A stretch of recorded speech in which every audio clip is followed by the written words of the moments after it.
Quart de finale, retour de la Ligue des Champions, Barcelone contre PSG. La famille, on y est, ça y est. C'est lancé la famille, c'est le match retour entre le Barça et le PSG. Et franchement, on va faire une vidéo d'avant-match, avant ce fameux choc, avant cette fameuse finale, avant la finale. Parce que lui, pour le Barça, ce match, c'est une finale parce que ça fait longtemps qu'on n'a plus vu un Barça en quart de finale de Ligue des Champions. Ça fait longtemps qu'on n'a pas vu un Barça qui aspire à peut-être se qualifier pour les demi-finales de Ligue des Champions. Bienvenue dans cette nouvelle vidéo, la famille. Moi, c'est Gaëtan Dix. Pour ceux qui me découvrent, si tu ne me connais pas encore, bro, c'est simple. Abonne-toi à la chaîne, like la vidéo, commente et s'il te plaît partage au maximum parce que quand tu vas partager cette vidéo, tu vas permettre à la communauté de s'agrandir. Sans plus tarder, on est parti pour l'avant-match les amis, let's go, let's go. Voilà, Barcelone contre le Paris Saint-Germain. Franchement les gars, ce match va être palpitant parce qu'on a d'un côté le Barça qui a fait un très bon match aller et de l'autre côté, on a un Paris Saint-Germain qui n'a pas démérité son match aller, bien qu'ils ont perdu le match aller, c'est vrai,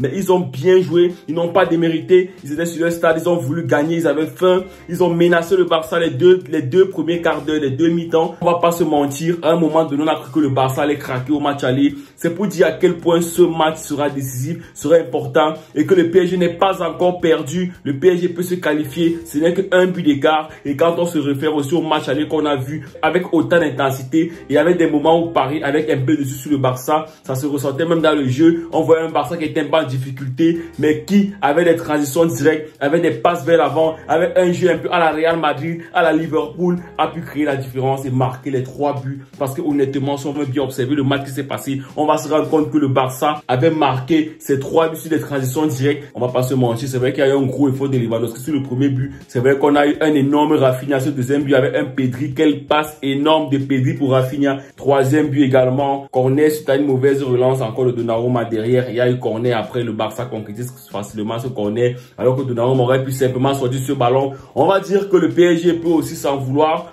Ils ont commis des erreurs, c'est la Ligue des Champions et c'est normal, ça peut arriver, c'est une Ligue des Champions, on n'est pas venu pardonner, on n'est pas venu rigoler avec l'adversaire, c'est le plus fort qui s'impose, c'est celui qui a le plus de mental qui gagne. Pour ce quart de finale retour, je dirais que le PSG peut gagner, mais Barcelone reste favori parce qu'ils ont fait un gros match au Parc des Princes, on va pas l'oublier, on va pas cracher dessus, donc le Barça n'a qu'à confirmer chez eux au Montjuïc. C'est vrai que le Montjuïc ce n'est pas le Camp Nou, ce n'est pas un stade où ils ont l'habitude d'avoir de bons résultats, c'est vrai que cette saison, c'est pas trop ça au Montjuïc. Gagnent des matchs, ils ont aussi perdu des matchs là-bas. Donc, ça ne serait pas un miracle de voir Paris venir les battre là-bas le temps puisqu'on sait qu'il y a des joueurs qui ont faim. Je vais par exemple prendre l'exemple de Dembélé que l'on sait que le stade Montjuïc va le crier dessus, que le public va s'acharner sur lui parce qu'il a marqué et il a jubilé alors que Barcelone a toujours été avec lui. C'est 7 ans qu'il a fait à Barcelone avec des blessures, avec des flops, avec des conneries qu'il foutait à Barcelone. Malgré cela, le Barça l'a toujours soutenu. Xavi l'a soutenu. Il part de Barcelone, il marque son but, il jubile comme s'il haïssait le Barça, comme s'il avait un problème particulier avec le Barça.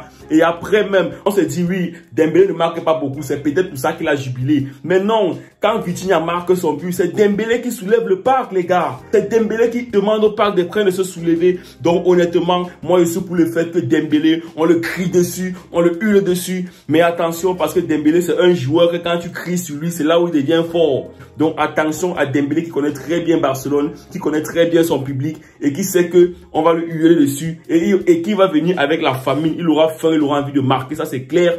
Donc franchement Barcelone, il va falloir être sur vos rails, il va falloir attacher les ceintures et je pense que le Barça doit vraiment corriger les mauvais débuts de match qu'ils ont eu au Parc des Princes. On a vu un mauvais début de premier mi-temps au Parc des Princes. On a vu un mauvais début de deuxième mi-temps qui s'est concrétisé par 2 buts en moins de 3 minutes. Donc franchement Barcelone, honnêtement, il va falloir faire très attention à Paris parce que Paris ne va pas venir rigoler. Et je sais aussi que le Barça, après leur grosse victoire au Parc des Princes, ils ne seront pas des enfants de cœur, ils vont pas aussi laisser Paris les marcher dessus. Donc j'ai confiance au Barça, j'ai confiance aux joueurs, j'ai confiance à Jules Koundé qui a fait un match exceptionnel au match aller, qui a bloqué Mbappé. Franchement, il a bouffé Mbappé. On n'a pas vu un Mbappé décisif, on a vu un Mbappé transparent. Et franchement, j'ai un peu peur de Mbappé au match retour parce que je sais, et lui aussi sait que le public français l'attend. On l'a critiqué dans les médias, même les journalistes français l'ont critiqué qui n'est pas rentable. Les youtubeurs m'ont critiqué Mbappé, donc là où il est là, dans sa tête c'est chaud. Il sait qu'il est critiqué actuellement. Donc Mbappé, et en plus, c'est sa dernière saison avec le PSG. Donc il a intérêt à bien partir, ce qui veut dire qu'il va tout faire pour faire mal à Barcelone, les gars. Donc Jules Koundé, max de vigilance pour ce match retour. Araujo, max de vigilance il faut refermer. Quand Koundé est battu, Araujo reprend vite l'axe pour permettre à Mbappé de ne pas s'exprimer. De l'autre côté, Cancelo, on t'a vu comment tu as eu des difficultés à remonter au match aller. Il montait très peu parce qu'il y avait à son côté Dembélé qui était aussi un adversaire redoutable et que Cancelo a pu essayer de gérer, bien que Dembélé a vraiment fait mal au Barça au match aller. Et je pense que c'est encore lui qui peut faire mal au Barça au match retour. Mais si on a un plan anti-Dembélé, tout comme on a eu un plan anti-Mbappé au match aller, normalement le Barça devrait pouvoir s'imposer logiquement. Je vais vous donner mon pronostic pour ce match. Pour ma part, le Barça devrait s'imposer 2-1 dans ce match parce que je sais que Paris va chercher à marquer, ou encore au pire des cas, je dirais que c'est un match nul 2-2 parce que je sais que Paris va marquer. Paris va essayer. Barcelone ne va pas se laisser faire parce que même Paris n'est pas fort en défense. Donc, les deux équipes vont forcément marquer. Et quand je dis les deux équipes vont marquer, je pense honnêtement que le match peut être un match nul. 2-1 peut-être en faveur du Barça parce que Barcelone, ça reste quand même solide. C'est vrai, Paris aura plus faim. Mais quand je vois le Barça actuel, c'est un Barça qui a un peu plus confiance en eux. C'est une équipe qui est un peu plus solidaire.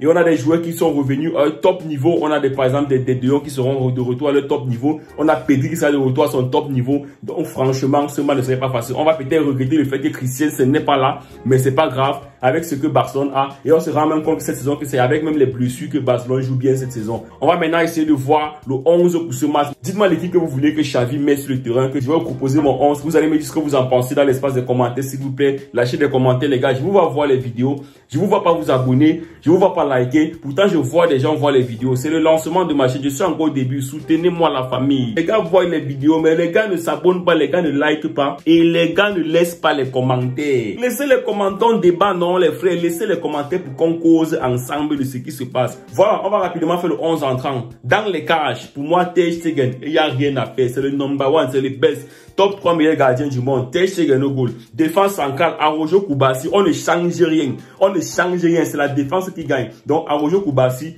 vous prenez la défense centrale. Les latéraux gauche et latéral droit, Jules Koundé et Cancelo. Les gars, franchement, on ne prend pas de risque. On a Dembélé en face et on a Kylian Mbappé en face. Donc, mieux terrain la famille, contrairement à ce que vous aurez pu penser, c'est vrai, Pedri est de retour, De Jong est de retour, Gundogan est de retour. Mais franchement, j'ai l'impression que quand tu as une seule milieu de terrain, le Barça n'est pas prolifique, le Barça n'est pas rentable. Du coup, je serais un peu mitigé sur le milieu de terrain. C'est vrai que Sergio Roberto est absent, Christensen est absent. Seulement pour le fait que les deux là sont absents, moi je partirais avec un milieu De Jong en 6, Fermin Lopez et Gundogan. Et je mets peut-être Pedri après. Vous allez me dire oui, Pedri est de retour au top niveau. Pedri qui a donné la passe, qui a permis l'égalisation. Je suis d'accord avec vous. Mais n'oubliez pas aussi que quand le Barça joue avec De Jong, Gundogan et Pedri, généralement ça se passe pas toujours bien. On a l'impression que le Barça n'a pas la maîtrise du milieu de terrain. Pourtant, en termes de classe mondiale, en termes de nom, en termes de qualité de jeu, ce sont normalement les trois qui devraient débuter. Et je pense que ce sont les trois qui vont débuter ce match.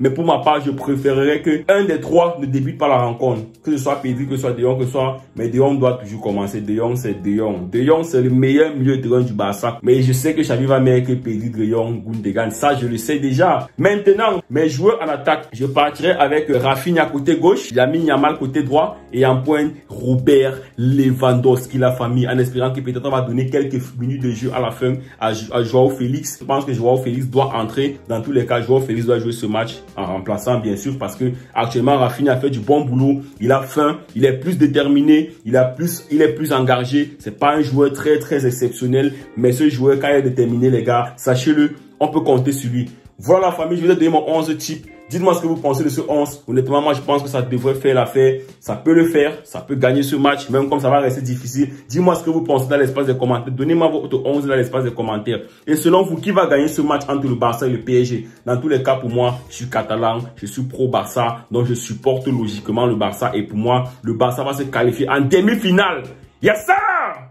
Voilà la famille, merci d'avoir regardé cette vidéo jusqu'à la fin. N'oubliez pas de vous abonner à la chaîne, de liker la vidéo, de commenter, de partager. N'oubliez pas quand vous le faites, s'il vous plaît, ça va un très bon signal à l'algorithme YouTube. Merci de toujours rester nombreux. On est ensemble. Ciao.